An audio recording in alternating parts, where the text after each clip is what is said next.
E então, falando sobre essa superioridade de Cristo, chega um momento em que o autor, pregando e ensinando aquele povo, ele faz uma pausa, ele para, ele diz: olha, eu tenho muitas coisas para dizer a vocês, e estas coisas são difíceis de explicar, e eu não posso falar isso para vocês, porque vocês não têm como entender.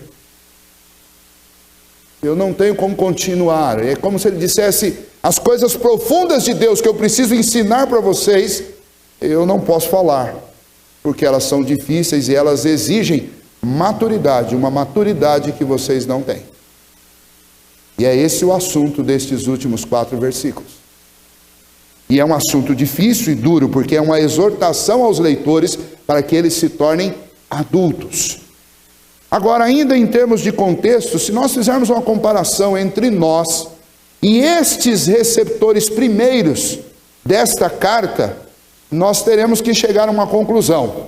Esses receptores primeiros, pela maneira como o autor tem escrito para eles, ele cita várias vezes o Antigo Testamento para explicar conceitos a respeito da superioridade de Cristo, mostrando para aqueles judeus que o próprio livro, o livro do judaísmo, o livro que o judaísmo aprendia, estudava e ensinava, que é o Antigo Testamento, já fazia uma declaração clara de que Cristo era superior. E então, este conhecimento a respeito deste livro, pelo autor que prega e que escreve, estava pressuposto na mente daqueles seus ouvintes e leitores. Ou seja, quem escreveu a carta aos Hebreus tinha certeza absoluta de que quem estava lendo conhecia bem o Antigo Testamento.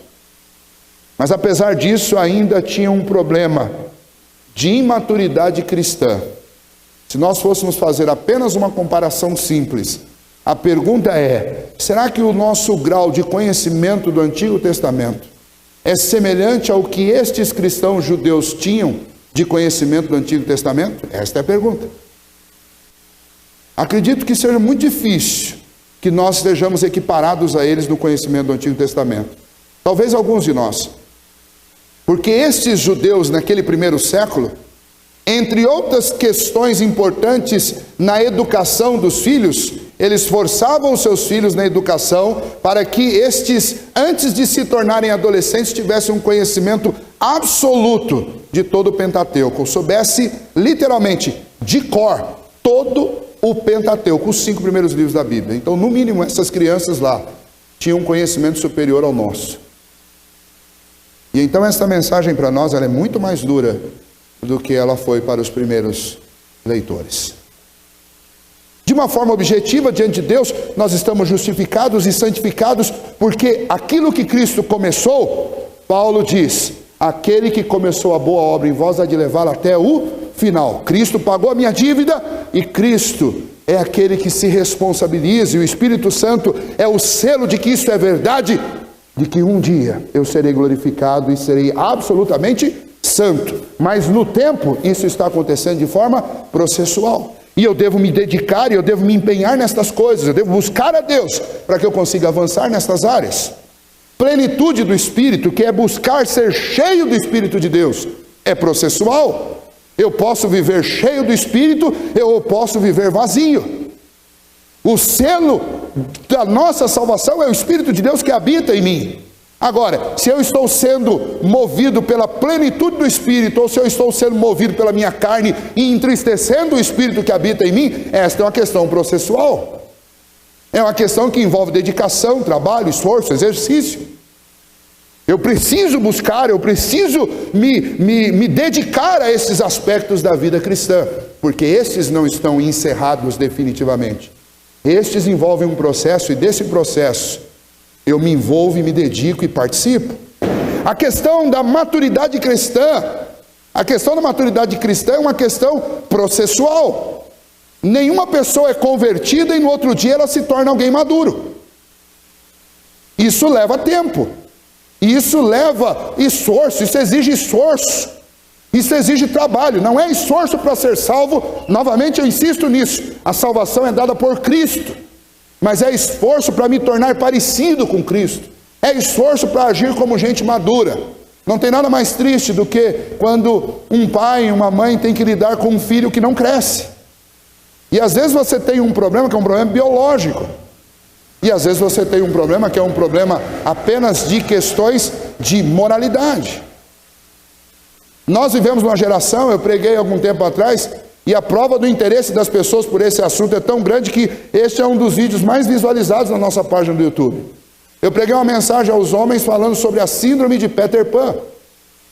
Homens que estão num corpo de adulto, mas têm cabeça de criança.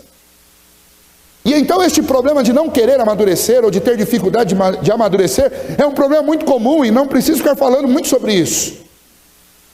Estas questões, santificação, plenitude do Espírito, amadurecimento, essas questões todas, consagração da vida ao Senhor, isso é processual. E isso envolve cada um de nós, num esforço, num exercício, num trabalho, para que nós melhoremos. Por que vocês estão tendo tanta dificuldade de enfrentar as provações, de enfrentar as tribulações, a perseguição que vocês estão passando por parte dos outros judeus? Por que está sendo tão difícil perseverar na fé? Porque existe um problema na vida de vocês. Vocês vivem como crianças. E para resistir às tentações e às provações que vêm sobre vocês, vocês precisariam de comida sólida, de alimento substancioso. Mas vocês só podem tomar leite, porque vocês são crianças. Eu tenho coisas difíceis para ensinar para vocês, mas vocês não têm como receber essas coisas, porque vocês não comem alimento sólido. É isso que o autor está dizendo para aquela igreja. E é isso que a palavra de Deus está dizendo para nós nesta noite. E então, este texto está dividido em várias partes. A primeira parte, aí no versículo 11, diz que há muitos assuntos que precisam ser ditos. É tão interessante isso, porque a palavra de Deus é uma fonte inesgotável de informação e de lições para a nossa vida. Mas muito mais do que a palavra de Deus, o Filho de Deus, porque o assunto da carta aos Hebreus é principalmente a superioridade de Cristo. Então, de quem o autor está falando? Ele está falando de Jesus. E quando ele diz que a esse respeito temos muitas coisas que dizer, a respeito de quem? A respeito de Cristo. E alguns comentaristas que falam sobre escatologia, eles comentam que durante a eternidade no céu, o que nós vamos fazer é estudar Cristo, e por toda a eternidade nós vamos estudar a respeito de Deus e de Cristo, e nós nunca vamos esgotar o assunto. Você é capaz de imaginar tudo que tem para aprender? Não é, nem eu sou, nenhuma mente finita é capaz de imaginar tudo que temos para aprender sobre Cristo. E o autor está dizendo, eu não posso continuar falando sobre Jesus para vocês, porque há muito o que se dizer, mas vocês não estão preparados. Vocês querem beber leite. É muito bom, é maravilhoso ouvir sobre o amor de Cristo. É maravilhoso aprender a recitar João 3,16. Mas não é só isso, tem muito mais. Este amor é um amor tão profundo e tão complexo, que eu vou passar a vida inteira estudando sobre ele, eu não vou esgotar o assunto. Mas para que isso aconteça é necessário que eu amadureça. E esse amadurecimento, uma das maneiras de motivá-lo é exatamente dizer, há muito para se conhecer. Irmãos, 45 minutos, 1 hora, porque o pastor é exagerado, no domingo, não resolve a minha necessidade de informação para que eu cresça como cristão.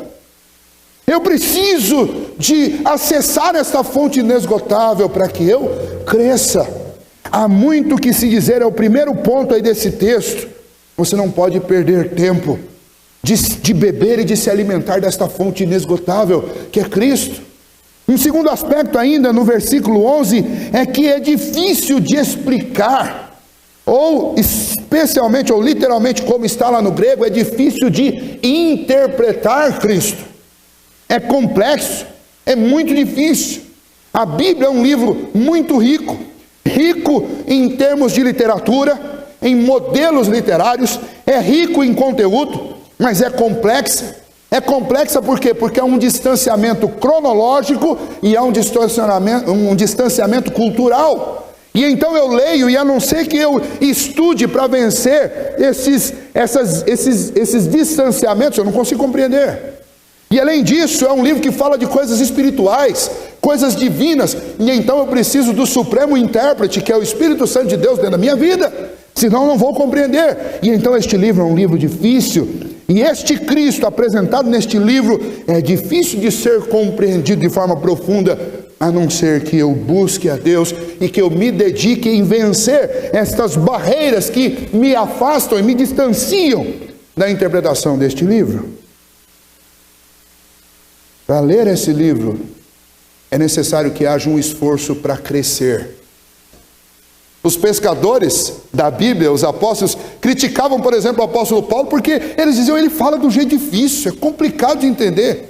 Eles criticavam até a pregação, falavam que Paulo, ele não era simpático no pregar, ele falava muito. É difícil de acompanhar. Mas é necessário, por quê? Porque para acessar essas coisas difíceis de Deus, é necessário esforço e crescimento. Mas ainda no versículo 11, há um terceiro aspecto para nós considerarmos.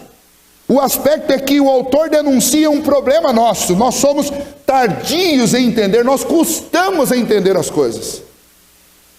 Especialmente você que é pai, como é irritante quando a gente tenta ensinar uma coisa para o filho e ele não entende. Custa. Aí você fala de novo, fala 2 vezes, daí a gente começa com aqueles discursos. Eu já falei 10 vezes para você o que você tem que fazer. Já falei 300 vezes. E aí a gente exagera, porque brasileiro é assim, gosta dessas imagens, dessas hipérboles. Eu já falei 1000 vezes para você. E às vezes a pessoa custa para ouvir. Você já imaginou se Deus fosse conversar conosco nesses termos? Ele poderia dizer, eu já falei literalmente 1000 vezes com vocês. E vocês não entendem. Às vezes eu leio alguns textos e eu fico imaginando, eu tento imaginar como Deus se irrita comigo em ler tantas vezes as coisas e não perceber o que está escrito lá. E nós temos que observar isso, o autor está vendo isso. O nosso problema é negligência. A gente ouve no piloto automático, senta lá e deixa o pastor pregar. Ok? Está acabando? Ou às vezes a gente até lê a Bíblia no piloto automático. Você vai lendo, quando você vê, nossa, passei 10 páginas, o que eu li? Não lembro. Nós somos negligentes, nós ouvimos e não ouvimos. Nós lemos e não entendemos. Nós nos acostumamos a ouvir e a ler no piloto automático, a gente não entende. Nós não temos animação de ouvir. A gente vem para a igreja, e você vem na igreja para o quê? Para estudar a palavra de Deus. Mas quando chega na hora da pregação, você fica preocupado se o pastor vai acabar em 25 minutos. Mas você não veio aqui para ouvir, para aprender? A gente senta para ler a Bíblia e fica preocupado se já deu a meia hora de leitura. Eu quero ir fazer outra coisa, mas você não sentou para aprender a palavra de Deus? Vejam só, por que nós não crescemos? Porque nós somos negligentes, porque nós ouvimos no piloto automático, porque nós não temos ânimo para aprender. E o resultado desta falta de ânimo é que nós vamos nos tornando preguiçosos, negligentes, infantis, e quando vem a perseguição, a gente não resiste. Quando vem a tentação, a gente não resiste. E então o versículo 11 está dizendo exatamente estas coisas. A esse respeito temos muitas coisas que dizer e difíceis de explicar, porquanto vos tendes tornado tardios em ouvir.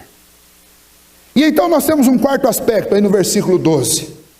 Qual é o desejo do Senhor para a minha vida, para a sua vida, para a nossa vida? O desejo de Deus é que nós cresçamos.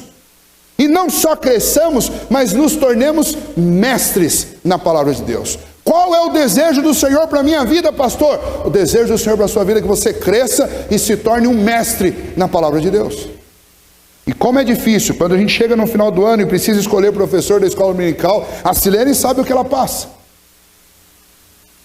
Porque nós temos dificuldade em encontrar pessoas que estejam maduras e dispostas a ensinar a palavra de Deus. Enquanto isso, Deus queria que todos nós fôssemos maduros e fôssemos mestres, que todos nós crescêssemos. E então isso não é, não, pastor, essa coisa de ensinar é para alguns da igreja. Não, não é para alguns da igreja, não. Todos nós somos chamados para sermos mestres na palavra. O negócio de ser mestre é só para pastor. De maneira alguma. Todos nós, neste assunto, nós somos chamados ao amadurecimento, ao crescimento e a sermos mestres. Porque neste mundo de pessoas cegas e surdas, envolvidas nas trevas e no engano, pode ter certeza que você tem grande chance, até porque é o Espírito de Deus que nos conduz nisso, de ser um mestre entre as suas amigas, ser uma mestra entre as suas amigas, um mestre entre seus amigos, um mestre no seu trabalho, um mestre do bem, para ensinar a palavra de Deus, para mostrar, apontar o caminho da vida. Veja quantas oportunidades que cada um de nós tem ao longo da vida de apresentar o Evangelho para alguém que não conhece. E muitas vezes nós não apresentamos, e eu ouço muitas vezes alguém se justificando, dizendo: ah, pastor, não apresentei porque eu não sei. Eu não sei falar. Mas quando Jesus nos comissionou, Ele disse: ide por todo mundo, pregai o Evangelho a toda criatura, e quem crer e for batizado será salvo. E Jesus não disse isso apenas para os pastores, apenas para os presbíteros, apenas para os diáconos, para os missionários. Jesus disse isso para todo aquele que nele crê. E então a responsabilidade não pode ser terceirizada. Sabe por que nós terceirizamos a responsabilidade da pregação e da proclamação do Evangelho? Porque nós somos crianças. Nós não queremos crescer. É mais fácil pagar para alguém adulto ir lá e fazer, ou para alguém que queira crescer. Mas qual é a vontade de Deus para mim e para a sua vida? Você que é adolescente, você que é criança, você que é adulto, você que é idoso, todos nós, pastor, presbíteros, diáconos, membros da igreja, todos nós, qual é a vontade de Deus para a nossa vida? Que nós sejamos adultos e que nós nos tornemos mestres. Mestres na palavra do Senhor. Veja o versículo 12. Pois com efeito, quando devíeis ser mestres. Quem deveria ser mestre?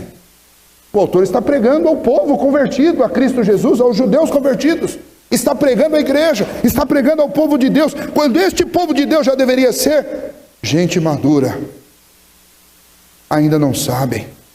E aí ele denuncia alguma coisa interessante. Ele diz que nós começamos bem.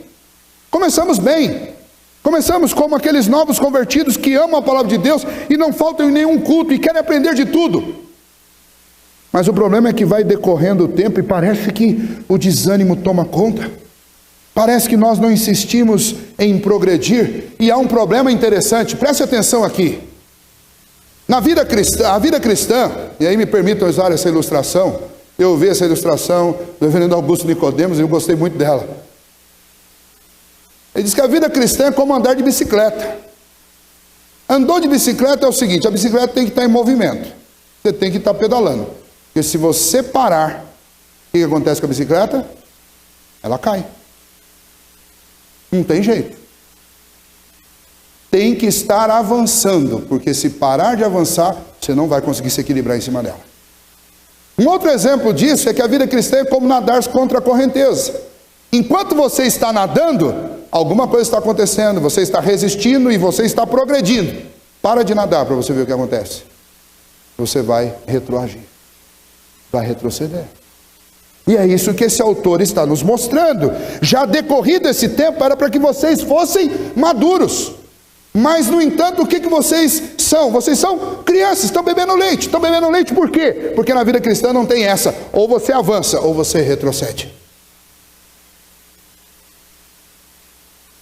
E nesse sentido, nós podemos ter até gente que já foi bem mais madura e hoje não é.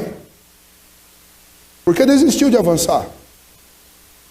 É interessante que existem hoje no mundo algumas denominações que vão absolutamente na direção oposta disso. Tem denominação que interpreta equivocadamente um texto que o Senhor Jesus, uma citação de Jesus, que diz que a letra mata e o espírito vivifica, e tem algumas denominações que dizem por aí que você não pode estudar a Bíblia. Se você estudar a Bíblia, você morre. Você precisa ficar nadando nas asas do Espírito. É interessante que a obra do Espírito na minha vida qual que é? Não é de iluminar o meu coração, iluminar a palavra de Deus para que eu entenda? Então, se alguém está cheio do Espírito, o que essa pessoa faz? Ela vai ler a Bíblia para crescer, para se alimentar. Mas então eles interpretam que estudar a Bíblia, isso seria a letra, mata. Deixa eu só explicar qual que é a interpretação desse texto, segundo a hermenêutica reformada, uma hermenêutica boa, que a Bíblia se interpreta por ela mesma. Quando Jesus está falando sobre letra, letra ali é lei. A palavra ali é lei. Ele está dizendo assim, olha, se você depender de viver pela lei, você está morto, porque a letra ou a lei mata, porque diante da lei todos nós somos culpados. E o Espírito vivifica, ele está falando da vida que vem a partir dele. Ou seja, a partir desta obra que o Espírito Santo de Deus realiza no nosso coração, de convencer-nos de que Cristo Jesus é o Senhor, que Ele morreu na cruz por causa dos meus pecados, a partir daí eu tenho vida. Então, não é você se afastar da Bíblia, muito pelo contrário, você precisa afundar a sua cabeça nas Escrituras. Hoje de manhã nós lemos sobre isso, estudamos sobre isso, nós precisamos comer este livro. Literalmente comer este livro, pegar cada uma dessas palavras e trazer para dentro do coração. É assim que nós amadurecemos, é assim que nós crescemos, é assim que um crente se torna um mestre. Não é sentando na igreja e aguardando que a palavra venha de não sei aonde para dentro do coração. Aliás, eu sei. Vem da carne, vem das obras da natureza carnal do homem. Vem das insinuações de Satanás, para iludir, matar e para roubar, porque esta é a obra de Satanás. Ele é especialista em imitar, ele tenta imitar as coisas de Deus, mas o que ele faz na realidade é engano, mentira, para destruir, para matar e para roubar. E o resultado final disso é sempre uma destruição e morte. Então não se iluda. Tem muita gente que anda por aí achando que está nadando nas asas do Espírito e na realidade não passa de uma criança nadando no leite. Gente que já deveria estar comendo um belo um baião de dois, um arroz com feijão, um torresmo, bastante substância, mas está bebendo leite. Irmãos, vocês estão aqui nesta noite, meu apelo a vocês é o apelo deste autor, é o apelo dele a todos nós, que nós nos dediquemos e estudemos a palavra para que a gente progrida. Ele fala uma coisa interessante aqui, nós vamos estudar isso na semana que vem. Ele fala que aqueles irmãos, eles já deveriam conhecer, eles já deveriam ter um bom entendimento sobre os princípios elementares dos oráculos de Deus. O que é isso? É exatamente aquilo que eu citei para vocês no início. A respeito destas obras definitivas de Deus: conversão, regeneração, justificação, adoção, santificação, plenitude do Espírito. Nós vamos ver esta lista de forma resumida no início do capítulo 6. Olha aí para você ver, vamos adiantar alguma coisa aqui. Por isso, pondo de parte os princípios elementares da doutrina de Cristo, deixemos-nos levar para o que é perfeito, não lançando de novo a base do arrependimento de obras mortas e da fé em Deus, o ensino de batismo, de imposição de mãos, de ressurreição dos mortos e do juízo eterno. Isso faremos se Deus permitir. Eu não vou falar de ressurreição, não vou falar de batismo, eu não vou falar de imposição de mãos, porque essas coisas são coisas elementares, coisas que todo cristão já deveria saber.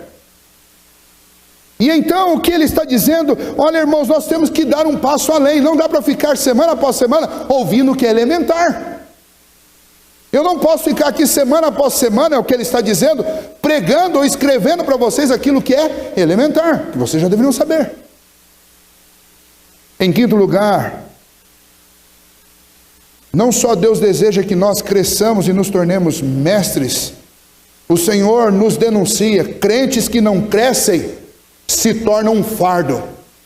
Vou repetir: crentes que não crescem se tornam um fardo. É aquele velho ditado: quem não trabalha, dá trabalho. Quem não trabalha, dá trabalho. A crente que não cresce se torna um fardo. Por quê?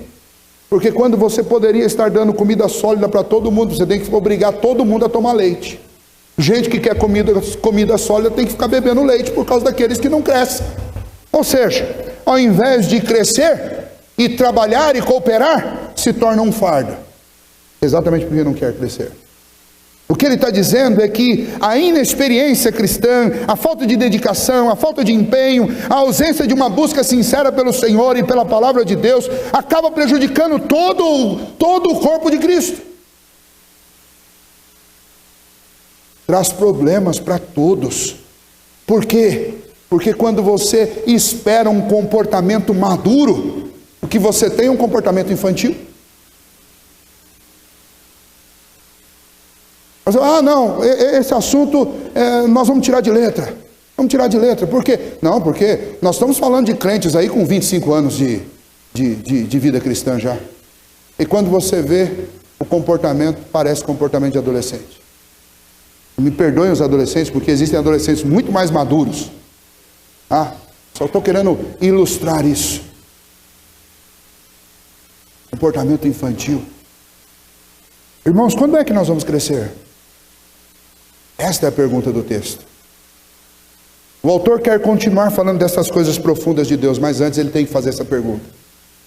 E eu, como expositor da palavra, eu tenho que fazer essa pergunta, e essa pergunta começa sendo para mim. Eu preciso ser honesto. E quando nós estudamos um texto, o texto fala primeiro com quem está lendo ele. Essa pergunta é para todos nós. Quando é que nós vamos crescer? Quando é que nós vamos começar a trabalhar ao invés de dar trabalho? Essa é a pergunta.